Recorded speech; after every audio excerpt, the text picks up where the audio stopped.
Welcome, everyone. Today we're diving into From Blueprint to Battlefield, a definitive guide to secure federated identity. In this session, we will explore the critical journey of moving identity systems from the design phase to real-world deployment. We'll examine how to architect and stress test these systems by leveraging NIST standards and rigorous formal analysis. Our goal is to ensure that federated identity frameworks are not only theoretically sound, but resilient enough to withstand the complexities of today's security landscape. Let's get started. Federated identity has become the essential backbone of the modern web. It allows relying parties, the apps and services we use every day, to delegate user authentication to trusted identity providers like Google, Microsoft, or PayPal. This is the foundation of the seamless single sign-on experience that users have come to expect. The industry standard powering this is OpenID Connect, or OIDC. Built on top of OAuth 2.0, OIDC provides a framework for securing authentication through cryptographically signed tokens. However, while it is highly efficient, it is also incredibly complex. As illustrated by the tangled interactions in this diagram, the multi-party nature of federation creates a large and often misunderstood attack surface. OIDC's inherent flexibility, combined with its many optional features and complex browser interactions, has been shown to be vulnerable to subtle but devastating attacks, risks that are frequently overlooked by informal security evaluations.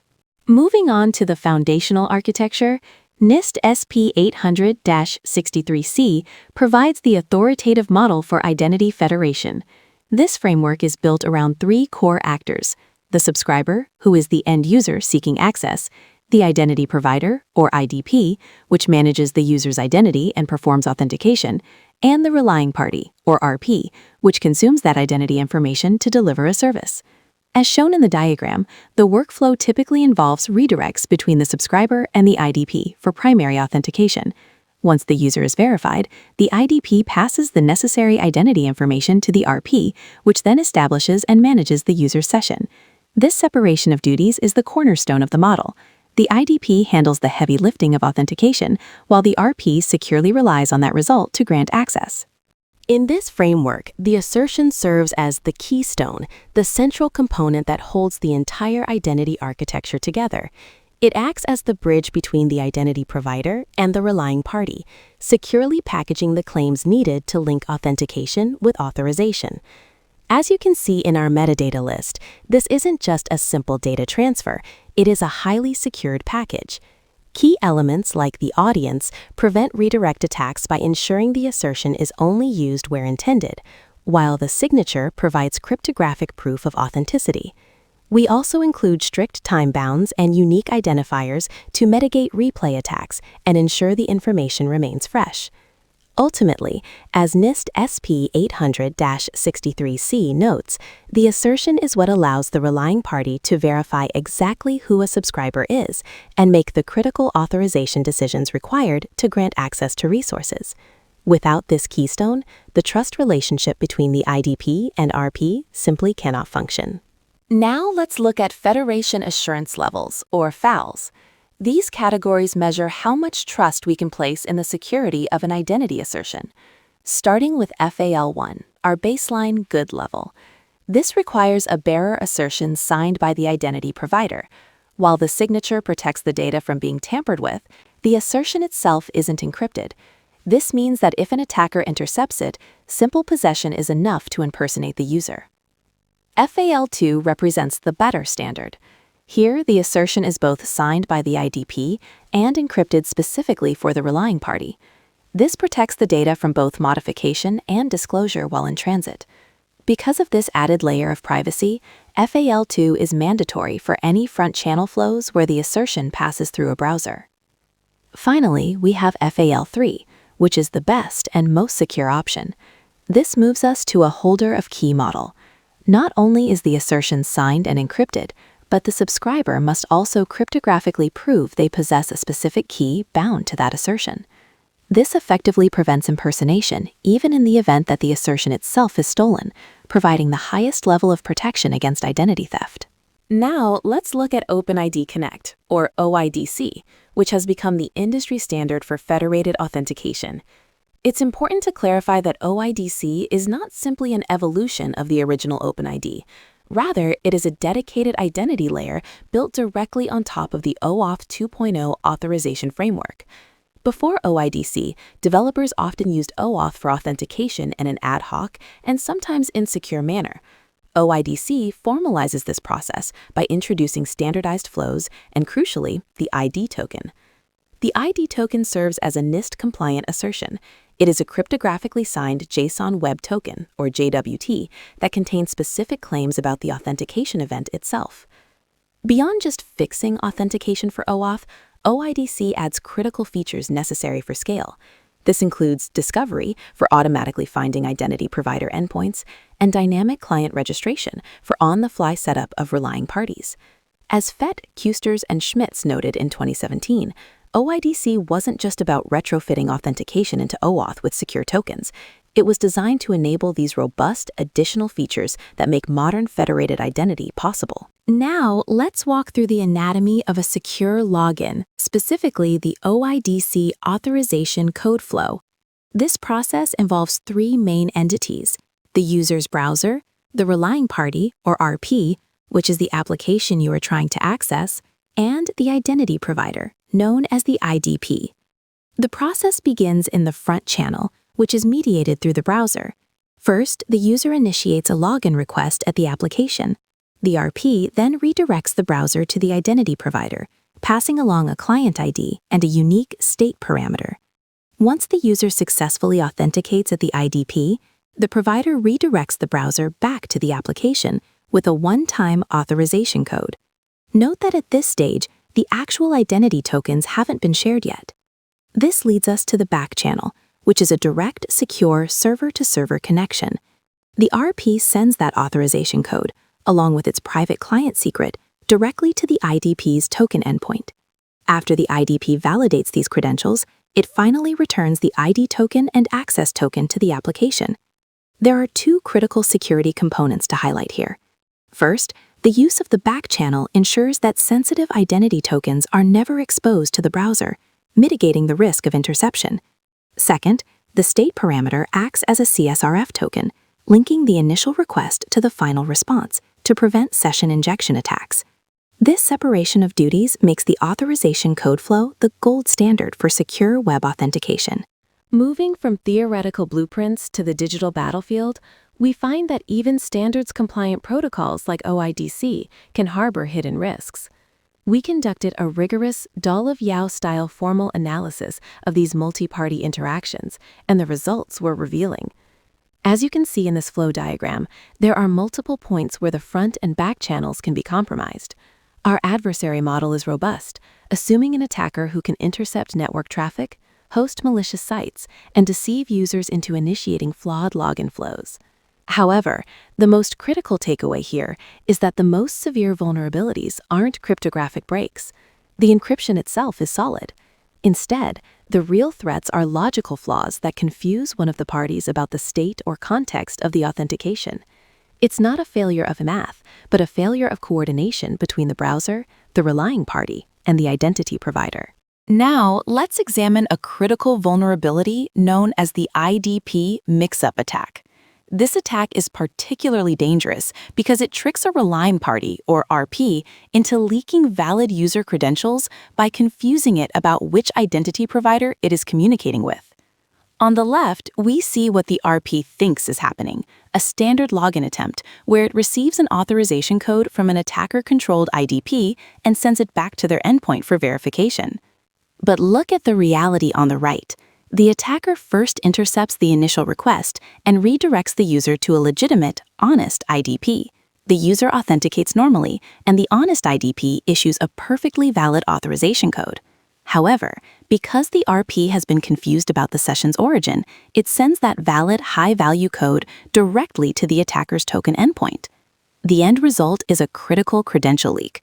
By the time the RP realizes something is wrong, the attacker already has the authorization code needed to hijack the user's session. Next, let's examine how server-side request forgery, or SSRF, can turn Federation endpoints into attack proxies. We've identified two primary threat vectors here. The first involves attacking the relying party. During the OIDC discovery process, an RP fetches configuration data from URLs provided by a discovery service. If an attacker sets up a malicious service that responds with internal network addresses, they can trick the RP server into scanning its own internal network or triggering unauthorized actions. The second is a novel attack vector targeting the identity provider. OIDC allows authorization parameters to be passed by reference via a request URI. By crafting a request that points this URI toward an internal service, an attacker forces the IDP to make requests on their behalf, effectively bypassing traditional perimeter security. The key takeaway is that both relying parties and identity providers must treat any URL received from an external party as untrusted input. To mitigate these risks, it is critical to implement strict URL filtering and validation. Moving on, let's examine a catalog of common vulnerabilities that frequently impact federation flows. First, we have state parameter leakage or misuse. This occurs when the state parameter is either omitted or reused across multiple login attempts. This is critical because it leaves the door open for cross-site request forgery, CSRF, or session swapping attacks, potentially allowing an attacker to log a user into an account they control. Next is code or token leakage via the referrer header. If a redirect endpoint includes external resources like images or scripts, the browser's referrer header can inadvertently leak the full URL, including sensitive codes or tokens, to third-party sites, leading to credential theft. We also see parameter injection and pollution. In this scenario, an attacker injects duplicate parameters, such as multiple redirect URI values. If the server validates one but uses another, the attacker can hijack the flow and steal the user's tokens. Finally, there's the HTTP 307 redirect attack. Because a 307 redirect preserves the original HTTP method, it can cause the browser to repost a user's raw credentials directly to a malicious relying party's URI after authentication. Understanding these pitfalls is essential for building and maintaining secure federated identity systems. Let's dive into what we call the building code. Our formal analysis has proven that a specific set of defensive measures is both effective and sufficient to mitigate identity threats. We've distilled these findings into the 3 pillars of secure federation. First, we must secure the assertion. This means protecting the core data package to ensure it cannot be tampered with or inspected by unauthorized parties. Second, we validate every step of the flow. We treat every incoming message and parameter as potentially hostile, verifying its integrity and context at every stage of the process. Finally, we isolate and sanitize. This involves enforcing a strict separation of domains and treating all cross-party data as untrusted by default.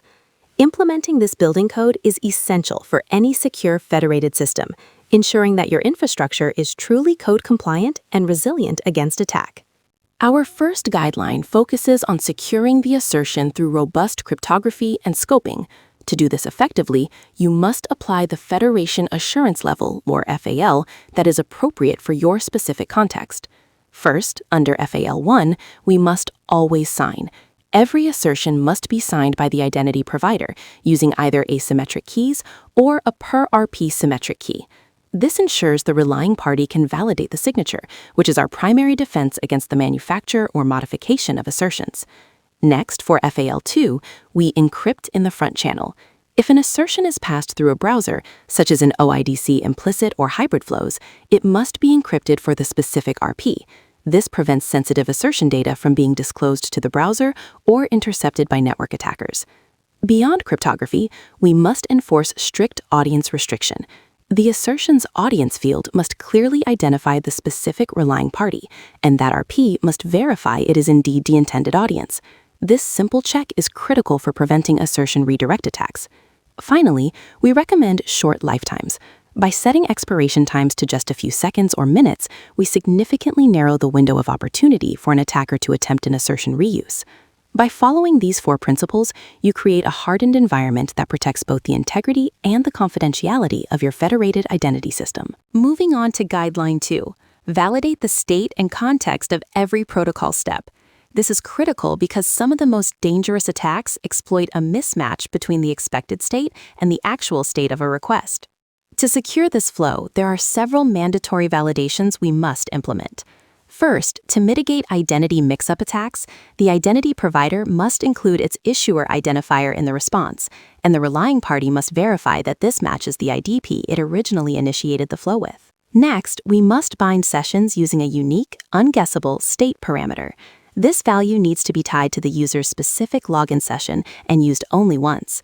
Similarly, authorization codes must be invalidated immediately after their first use at the token endpoint to prevent replay attacks. From a browser security perspective, prevent referrer leakage by setting a no referrer policy on redirect pages and avoiding third-party content. It is also vital to sanitize all inputs, treating parameters like redirect URIs as hostile and validating them against a strict whitelist to prevent injection and SSIF attacks. Finally, ensure you are using safe redirects. Use HTTP 303, see Other, for post-authentication redirects rather than 307 to prevent the accidental resending of form data. When we talk about secure federation, we are really talking about the disciplined application of least surprise. The core principle to understand is that the most sophisticated attacks today rarely target cryptography. Instead, they exploit the delta, the gap between a component's assumed state and its actual state. We see this in three common scenarios. First, the IDP mix-up, where a relying party assumes it is communicating with IDP A, but the user is actually interacting with IDP B. Second, SSRF, where an IDP assumes a request URI is safe when it actually points to a sensitive internal service. And third, session management failures, where a user assumes they've logged out, but their session remains active at the IDP. As architects, your goal is to eliminate these deltas. You must rigorously validate every assumption, enforce explicit state transitions, and ensure that every component in the chain has a provably correct view of the transaction. Always remember, the blueprint is your guide, but the code is the law. Build accordingly.